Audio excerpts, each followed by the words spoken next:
सोचिए, भारत के वो शानदार मंदिर, वो बड़े बड़े महल, पवित्र शहर, आखिर इन्हें बनाया किसने होगा?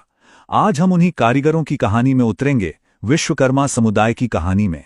वो लोग जिनका वंश दिव्य माना जाता है और जिनकी पहचान आज भी उतनी ही जटिल और जीवंत है। तो सवाल यही उठता है, और ये सवाल हमें सीधा उन लोगों तक ले जाता है जिनके हाथों ने इन बेमिसाल इमारतों को शक्ल दी। ये हाथ थे विश्वकर्मा समुदाय के लोगों के, और यहीं से उनकी कहानी शुरू होती है। तो आज हम क्या क्या देखने वाले हैं? हम समझेंगे कि ये दिव्य वास्तुकार कौन थे, उनके ब्राह्मण होने के दावे के पीछे क्या है, ग्रंथों में इसके क्या सबूत मिलते हैं, उनकी पहचान को लेकर संघर्ष का इतिहास कैसा रहा, और आज के दौर में उनकी ये प्राचीन पहचान कहाँ खड़ी है। ठीक है, तो कहानी शुरू होती है इन दिव्य वास्तुकारों से। ये कौन है? यही है हमारी आज की पड़ताल के केंद्र में, विश्वकर्मा समुदाय। तो ये विश्वकर्मा है कौन?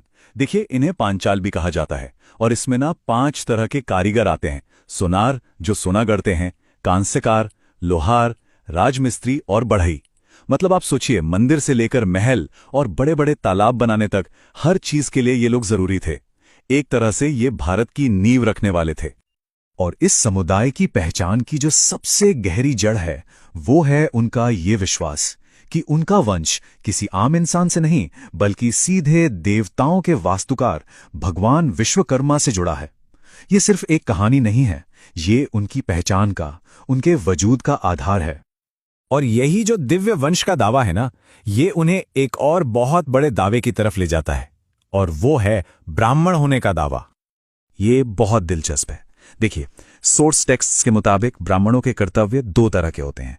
एक तरफ है पुजारी ब्राह्मण, जिनका काम है पूजा पाठ, अनुष्ठान, जिसे इष्ट कर्म कहते हैं। ये स्वर्ग का रास्ता दिखाता है। लेकिन एक दूसरा रास्ता भी है, पूर्त कर्म। इसका मतलब है पवित्र चीजें बनाना, जैसे मंदिर, कुएं, महल। और माना जाता है कि ये रास्ता सीधा मोक्ष तक ले जाता है।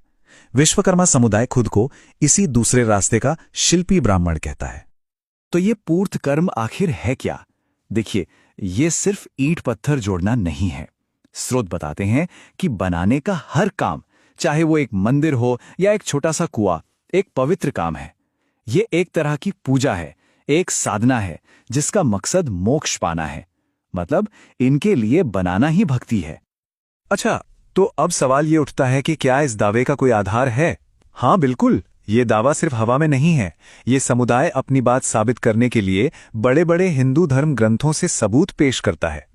इनके तर्कों की बुनियाद कई चीजों पर टिकी है। सबसे पहले वो कहते हैं कि वेद ही सबसे ऊपर हैं। दूसरा, कि जो शिल्प शास्त्र